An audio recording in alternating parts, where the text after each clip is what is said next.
कि एक गाय है और एक बैल है और एक काला पुरुष उन दोनों को मार रहा है। 3 पांव तोड़ दिए हैं, एक पे जैसे तैसे टिका है, उस पे भी ऊपर से प्रहार हो रहा है और वो गुहार लगा रहा है, कोई बचाओ कोई बचाओ। तब परीक्षित जी ने अपने धनुष पे बाण चढ़ाया और ललकारा। वो आके चरणों में गिर पड़ा, प्रभु क्षमा करो, मैं कलयुग हूं। बोले ये कौन है? बोले ये धर्म है और ये धरा है, धरती माता। बोले मैं कलयुग हूं। कलयुग का काम है धर्म और धरा, इन दोनों को धराशायी करना। धर्म और धरा को धराशायी करना मेरा काम है। मैं कलयुग हूं और मैं अधर्म का मित्र हूं। कलिना अधर्म मित्रेण। परीक्षित जी ने कहा मेरे रहते रहते ये सब नहीं चलेगा।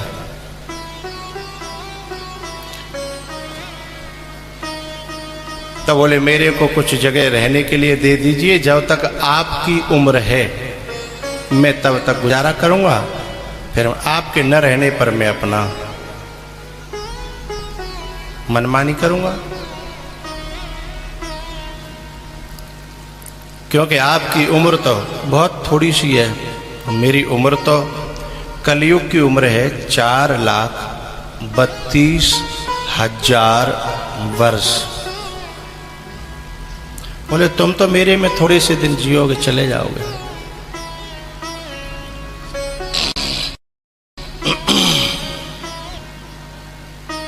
कलयुग ने कहा ठीक है, तुम 4 जगह रह सकते हो। द्यूतम पानम स्त्रियम सूना यत्रा धर्मश्चतुर्विधः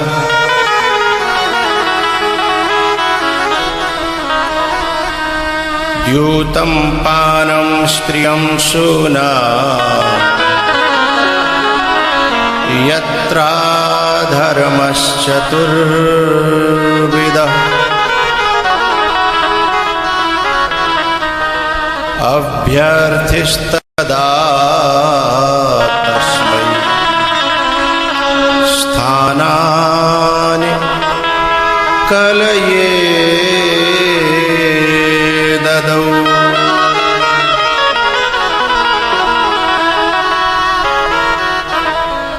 भैया कन्नौज क्षेत्र के निवासियों, इसका पुराना नाम है कान्यकुब्ज। कन्नौज का बहुत पुराना नाम है कान्यकुब्ज। 5वें 6वें दिन इसकी चर्चा आएगी। तो ये जगह बड़ी पवित्र है, ऋषि मुनि संत महात्माओं की तपस्थली है।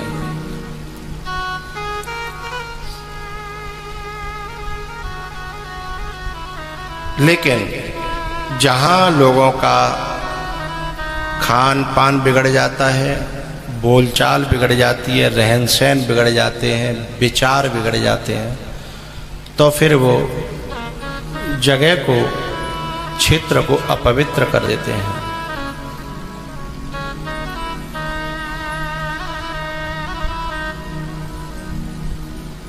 भगवान करे कि आपके क्षेत्र में सब कुछ अच्छा हो। कलयुग जहाँ होगा वहाँ कलह जरूर होगा, विचारों में प्रदूषण होगा, वायु में प्रदूषण होगा, खान पान में प्रदूषण होगा, जल में प्रदूषण होगा। कलयुग जहाँ रहेगा, तो कलयुग के लिए 4 जगह नियुक्त करी परीक्षित जी ने। पहली, बोले जहाँ ताश होते हैं, जहाँ जुआ होता है। बरेठी में ताश तो नहीं होते, ताश तो नहीं खेलते हैं तुम्हारे गांव में। कछु ने कहा हल्की हल्की हाँ नहीं कर रहे हैं, मतलब कछु हासी भी है और कछु नासी भी है। ठीक है, तुम्हारी नाव में भी हल्की सी हाँ छुपी है। तो जहां ताश होते हैं, ताश खेलने वाले और जिनके चबूतरा पे खेले जाते हैं वो घर वाले, इनके जीवन में विनाश आता है। और जो लोग उनके पास बैठ करके देखते हैं उनके में सबसे पहले आता है। अब वो ये कहेंगे कि हम तो केवल देख रहे, हमारे क्यों आएगा? क्योंकि जिस समय पुलिस की दबस पड़ती है उस समय चोर तो भाग जाते हैं, जो अड़ोसी पड़ोसी होते हैं ना वे पकड़े जाते हैं, क्योंकि वे ज्यादा धोखे में रहते हैं। बोले हम का खेल रहे, हम तो देख रहे, लेकिन उनकी नजर में देखने वाला और खेलने वाला एक ही होता है, तो वो मारे जाते हैं बेचारे। इसलिए ये तीनों चीजें, खेलना, देखना और खेलने के लिए चबूतरा दे देना, वहां कलयुग का निवास रहता है। उस घर में न तो बाप बेटा में बनेगी, न पति पत्नी में बनेगी, न माँ बेटी में बनेगी। दिमाग का जो पारा है वो हर समय चढ़ा रहेगा। कलयुग बस इतना ही करता है। अब कलयुग ने कहा कि इन 4 जगहों से मेरा गुजारा कैसे होगा। पहला है ताश, द्यूतम, दूसरा है मदिरा पान, नशा। बोले जहां नशा होगा वहां पे कलयुग रहेगा। परीक्षित का दिया हुआ वचन अभी तक चल रहा है। तो जहां पीने वाले होंगे वहां कलेश होगा, जाए तो वो कहने की जरूरत ना है, जाए तो दुनिया जानती है। और वैसे तो ऐसा बताते हैं, मैंने तो ना देखी, जब कलेश करवाना हो तो लोग पिला देते हैं कि आज तो कलेश करना हो तो ले पी ले, हैं स्पेशल बाकी ले, वो दवाई है। तो द्यूतम पानम, जहां नशा होता है और जहां की नारियां अमर्यादित रहती हैं, ओछे कपड़े पहनती हैं और जिनका अंग प्रदर्शन गलत ढंग से रहता है, वहां भी कलयुग रहता है। क्योंकि समाज के संभालने पर भी उनका प्रयास बिगाड़ने का रहता है, तो फिर वहां कलयुग का निवास होगा ही। मैं नहीं कह रहा, भागवत जी कह रही हैं।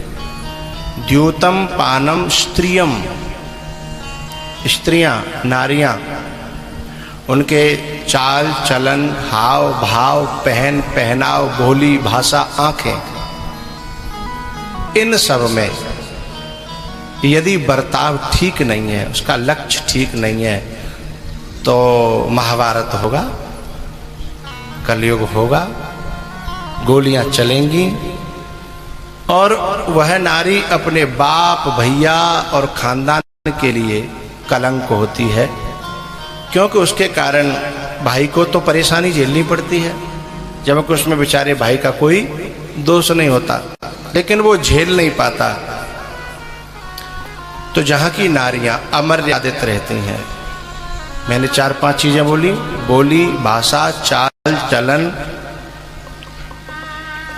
पहनना ओढ़ना, अंग संचालन और दृष्टि, ये सब जिसकी ठीक नहीं है, वो नारी यदि शादी हो गई है तो दोनों कुलों के लिए कलंक बन जाती है, घातक बन जाती है, विनाश का कारण बन जाती है। इसलिए जो अच्छी नारियां होती हैं वो बाहर जब जाती हैं तो ज्यादा सज के नहीं जाती हैं, क्योंकि वो अपने भाई के लिए झगड़े की कारण न बने। अपने पति के साथ जा रही हैं तो पति के लिए झगड़े का कारण न बने, इसीलिए वो अपने तन को ढक करके और बुरे बावरे से बन करके जाएंगे। लेकिन जिन्हें बाप भाई से और पति से कोई लेना देना नहीं है, केवल अपनी झूठी प्रशंसा, और वो भी उन लोगों के द्वारा जो लोग सही नहीं हैं, उसे सुनने की जो श्रवण इच्छा, जो सुनने की जो इच्छा रहती है, वो उनके खानदानों को विनाश के दलदल में धकेल देती है। द्यूतम पानम स्त्रियम सूना। जिन घरों की, जिन लोगों की वाणी में मिठास नहीं है, कर्कशता है, बात बात पे गाली देना, ऊंचे स्वर में बात करना, थोड़ी थोड़ी देर उखड़ जाना, अथवा विचारों में किसी दूसरे को गिराने की भावना रखना, ये हिंसा के स्वरूप हैं। मन में, वाणी से और शरीर से किसी को भी दुख पहुंचाने की चेष्टा का नाम हिंसा है? तो जहां हिंसा होगी वहां भी कलयुग रहेगा। द्यूतम पानम स्त्रियम सूना यत्रा धर्मस यत्र अधर्मः चतुर्विधः। ये 4 प्रकार के अधर्म जहां होंगे। अब बहुत से लोग कहते हैं ना कि हमने का को कुछ बिगाड़े होता तो ना, दिन और रात तू दूसरे को बुरा सोच रहो है, जाते ज्यादा और का बिगाड़े हो, तू बिगाड़ ना पा रहे हो वो अलग बात है, पर सोच तो दिल तो तेरा गंदा हो गया, विचार गंदा हो गए, उद्देश्य गंदा हो गया। अब तू बिगाड़ नहीं पा रहा वो अलग बात है। बोलो हमने कहा कहो को बुरा तो करो ना महाराज, काय को दंड मिल रहा है? ये तेरे विचारों का दंड मिल रहा है, तू भीतर से हिंसक हो गया है। कलयुग ने कहा महाराज इन 4 जगह में मेरा गुजारा नहीं हो पाएगा, एक जो तो आपने अपने मनते दे देंगे, पर एक मोए मेरे मनते दे दो। बोले बताओ? तो बोले मेरे को एक जगह दे दो सोने में। चांदी सोना होता है? तो बोले सोने में मैं रहना चाहता हूं। बोले ठीक है। तो देखो मैंने शुरुआत में कहा था कि सुंदर शासन की पहचान है कि जिसमें अति न हो।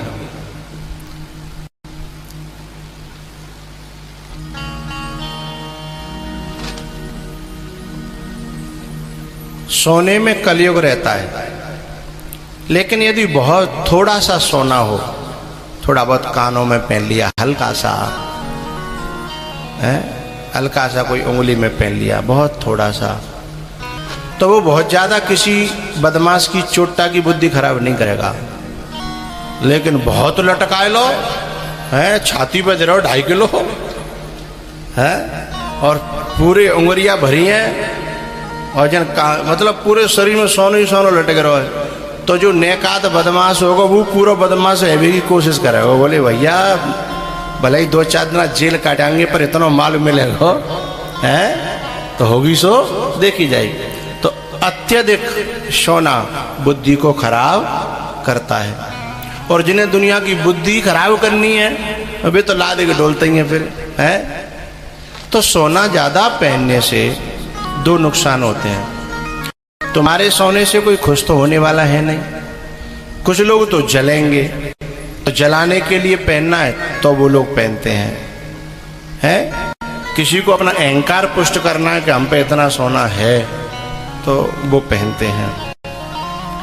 थोड़ा बहुत तो चलता है, 4 आना भर, आधा तोला, 1 तोला, और जो यहाँ से ऊपर गाड़ी जाती है, जैसे मानो गंगा जी ना भी हम जाए तो कमर तक पानी हो तो कोई दिक्कत ना, घुटनों तक हो कोई दिक्कत ना, छाती तक हो तो कोई दिक्कत ना।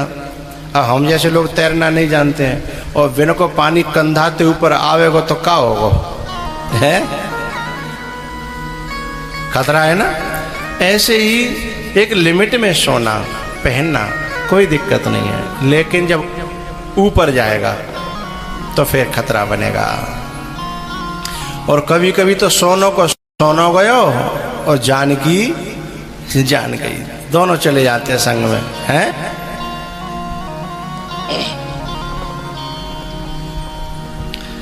तो द्यूतम पानम स्त्रियम सूना यत्रा धर्मश् चतुर्विध। सोने में जब बास दे दिया तो एक दिन क्या हुआ, परीक्षित जी ने ही सोने का मुकुट पहना। कलयुग को पता लगा कि जय ने सोने को मुकुट पहने हो तो जय की गोफड़ी पे बैठो, अंत का एक जाए। अच्छा ये स्वभाव बदमाशों का होता है, जय हड़िया में खामे और वही में छेद करें। ये बदमाश ये कलयुग है, उसी ने तो रहने को जगह दी और उसी की खोपड़ी पे बैठ गया खराब करने के लिए। ऐसे एक बात बताना चाहता हूं, जो कुत्ता होता है ना, बस कुत्ता नाम कितना बुरा का, आदमी से को कुत्ता, आदमी बुरा मान जाता है, जबकि बुरा तो कुत्ता को मानना चाहिए, क्योंकि कुत्ता आदमी से लाख गुना अच्छा है। आज कलयुग का जो आदमी है उससे कुत्ता लाख गुना अच्छा है। कुत्ता कितना भी पागल हो जाए लेकिन अपने मालिक को नहीं काटता, अपने टूका डालने वाले पर घुर्राता। हाँ ना तो बोलो करो भाई, कितना भी पागल हो जाए वो, लेकिन अपने मालिक को नहीं काटेगा। अपने मालिक के डंडा भी खाएगा, जहाँ बांधेगा वहाँ बंधा भी रहेगा। यदि वो पढ़ा लिखा है तो जो आदेश करेगा उसे मानेगा भी, कितना भी कैसा भी हो, लेकिन अपने मालिक के प्रति वफादार होता है। अब इंसान की मैं नहीं बताना चाहता वो कैसा होता है, मनुष्य जो होता है, आदमी कैसा होता है, उसे मुझे बताने की जा बाप ने पढ़ायो लिखायो बई पे बोल रहा हूं तो बताओ। जा माँ ने जो है दूध पिवाई बई पे घुर रहा है। तो यदि आदमी से कुत्ता कहा जाए तो कुत्ते को नाराज होना चाहिए कि हमारी क्वालिटी को तुम डाउन कर रहे हो। हैं हमने कब गद्दारी की है अपने मालिक से, जान भले ही दे दी होगी। हैं एक 20,000 का नौकर रखो, 20,000 का, तुम्हें 2400 घंटा निगरानी रखनी पड़ेगी। यदि तुम्हारे पास जो है करोड़ों का लेन देन है तो कहीं घोटाला ना हो जाए, उसमें भी निगरानी के बाद में बच पाओ तो बहुत जानना है ना, 20,000 का नौकर रखने के बाद। लेकिन कुत्ता केवल एक टूका पे पलता है, लेकिन आपको कभी निगरानी रखनी पड़ती है। आपको 100% नहीं 110% भरोसा होता है कि ये मर जाएगा लेकिन गद्दारी नहीं करेगा। है तो फिर आदमी से कुत्ता कहा जाए तो कुत्ते को बेचारे को पता नहीं है, नहीं कुत्ता को पता लग जाए तो वो सब पंचायत जोड़ दें कि खबरदार जो आदमी को कुत्ता कहा तो है, हमारी तुम बेइज्जती कर रहे हो। तो कलयुग ने जिस हड़िया में खाया उसी में छेद किया। द्यूतम बानम स्त्रियम सूना यत्रा धर्मश्च चतुर्विदा।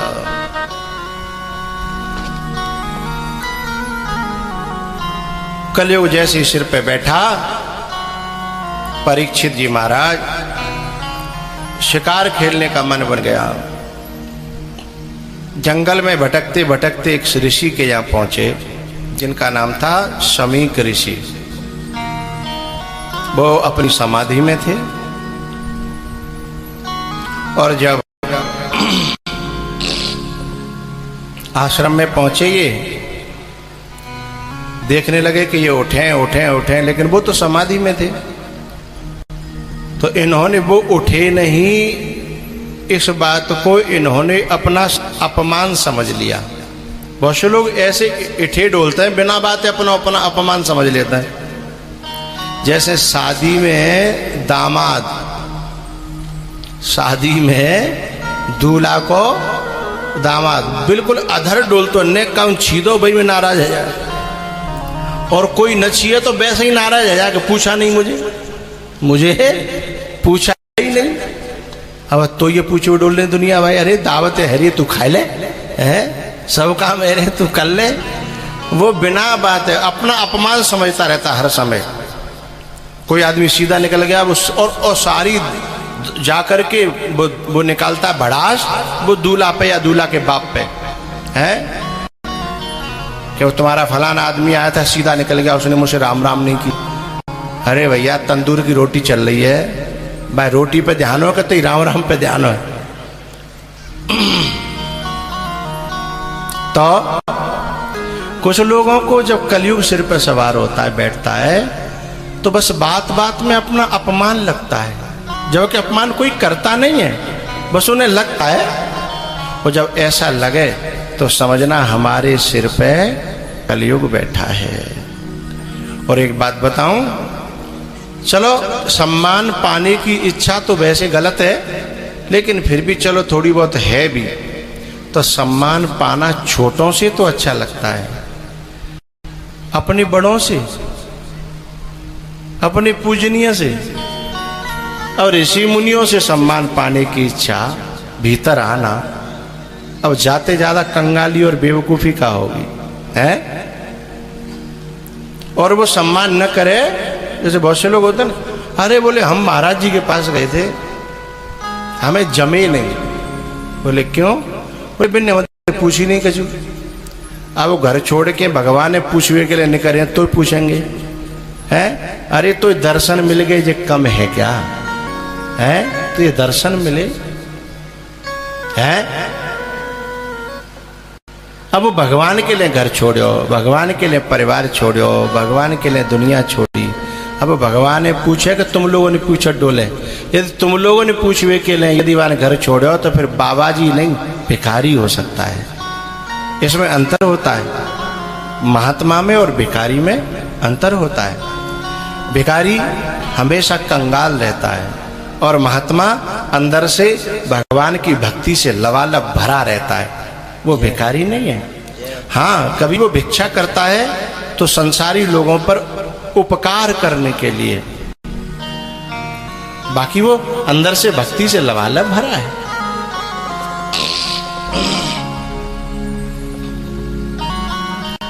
भैया इसने गुस्से में आकर के एक मरा हुआ सर्प था वहां और वो गर्दन में डाल दिया परीक्षित ने शमीक ऋषि के गले में। उनका जब पुत्र था जो श्रृंगी ऋषि, जब वो आया और उसने अपने पिता के गले में मरा हुआ सर्प देखा तो इतना क्रोधित हुआ, उसने जो है उसी समय श्राप दे दिया कि जिस किसी ने भी मेरे पिताजी के गले में ये मरा हुआ सर्प डाला है ना, उसे आज से 7वें दिन तक्षक नाग डस लेगा। जैसे ही उनकी आंखें खुली शमीक ऋषि की, उन्होंने कहा बेटा तुमने ये ठीक नहीं किया, बिना विचारे जो करें सो पाछे पछताएं, और काम बिगाड़ें आपनों और जग में होत हंसाएं। तुमने विचार के नहीं दिया ये श्राप। तुम्हें पहले ये देखना चाहिए था, गलती तो चलो किसी से हुई लेकिन गलती करने वाला है कौन, ये जानकारी तो लेनी चाहिए थी। तुमने सीधे सीधे श्राप दे दिया, ये ठीक नहीं किया बेटा। अरे ये बहुत धर्मात्मा राजा था, किसी कारण से बुद्धि किसी कोई गुण बरत गया, कोई बुद्धि ऐसी हो गई तो कोई समय की बात हो जाती है। कुछ लोग ऐसे होते हैं जो मूल स्वभाव से अच्छे होते हैं लेकिन कब संग में पड़ के कोई गलती कर जाते हैं तो वो इंसान बुरे नहीं माने जाते। और कुछ लोग जन्मजात दुष्ट होते हैं लेकिन वे कब संग में पड़ के कब कोई अच्छा काम कर दें तो वे अच्छे नहीं बन जाते। किसी एक कर्म से, किसी एक घटना से किसी व्यक्ति को कोई सर्टिफिकेट नहीं दे देना चाहिए, प्रमाण पत्र नहीं दे देना चाहिए कि वो ऐसा ही है। अब युधिष्ठिर जी महाराज ने एक छोटा सा झूठ बोला अपने जीवन में, तो क्या तुम उनको झूठे का प्रमाण पत्र दे दोगे? हैं? किसी कारण से कोई घटना हुई, उस एक घटना से किसी व्यक्ति को प्रमाण पत्र नहीं दिया जा सकता। तो बेटा तूने ये ठीक नहीं किया। वो धर्मात्मा राजा था, और जब राजा धर्मात्मा न हो, राजा यदि बुरा हो तो बुरे लोगों को बल मिलता है और फिर समाज में भ्रष्टाचार फैल जाता है, और राजा अच्छा हो तो बुरे लोगों पर अंकुश लगता है और समाज में सदाचार फैलता है, धर्म पनपता है। किसी कारण से कोई ये घटना हुई तुम्हें श्राप नहीं देना चाहिए। तो स्वयं ऋषि ने परीक्षित जी को ये बताया कि तुम्हें श्राप लग गया है, अब वो वापस तो नहीं हो सकता, लेकिन तुम्हें अपने कल्याण का कोई उपाय जरूर करना चाहिए। उसी समय परीक्षित जी महाराज ने निर्णय ले लिया कि जब मौत सामने खड़ी है तो क्यों न मुझे सत्संग में डूब जाना चाहिए, क्यों न मुझे भगवान की भक्ति में डूब जाना चाहिए, क्योंकि ये तो आज नहीं 7 दिन बाद छूटेगा, ये तो छूटना ही है। तो क्यों न अब परलोक को बना लिया जाए, हैं? तो परलोक की तैयारी परीक्षित करने के लिए घर परिवार को छोड़ करके और सीधे गंगा जी के किनारे कहाँ शुक्रताल पहुंचे हैं। और जब वहां पहुंचे तो जितने ऋषि मुनि संत महात्मा हिंदुस्तान की धरती पे थे, जिस जिसको सूचना मिली सब दौड़े चले आए। इंसान बुरा है या अच्छा, इस बात का पता कैसे लगता है? जब उसकी शव यात्रा निकल रही हो, जब वो मरे अथवा संसार में अंतिम समय जिसका चल रहा हो, तो उसकी शव यात्रा में जो लोग इकट्ठा होते हैं उनसे पता चल जाता है इंसान अच्छा था या बुरा था। है एक व्यक्ति ऐसा होता है कि जाके फूंक भी हो, ज़्यादा लोग ना जाते ही, और जाते भी हैं तो बड़े खिलखिलाते हो जाते हैं, अच्छा भयो जाने पूरा गांव परेशान करके दातो है और यूँ करके हाथ जोड़े कंटी कटी गयो जा है, मरे हो तो बड़ी मुश्किल थे हो, पर चलो मरेगा, खुश होते हो जाएंगे। और एक ऐसा होता है जिसके लिए पूरा गांव रोता है, किसी के एक आंसू पर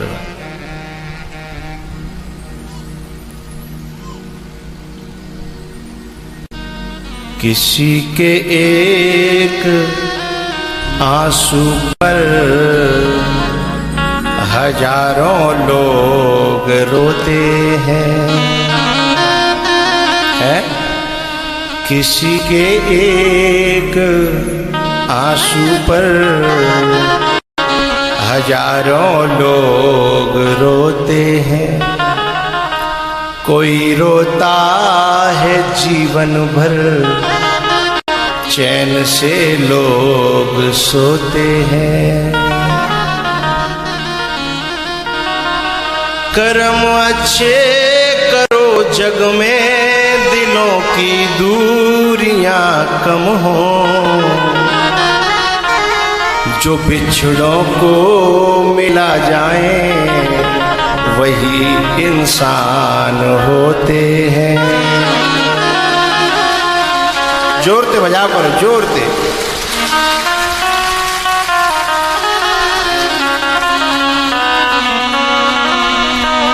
दुष्ट लोग वो हैं जो बिछड़े हुए को नहीं, मिले हुए को दूर कर दें, दुष्ट वो हैं। और इंसान सज्जन वो है जो बिछड़े हुए को मिला दे।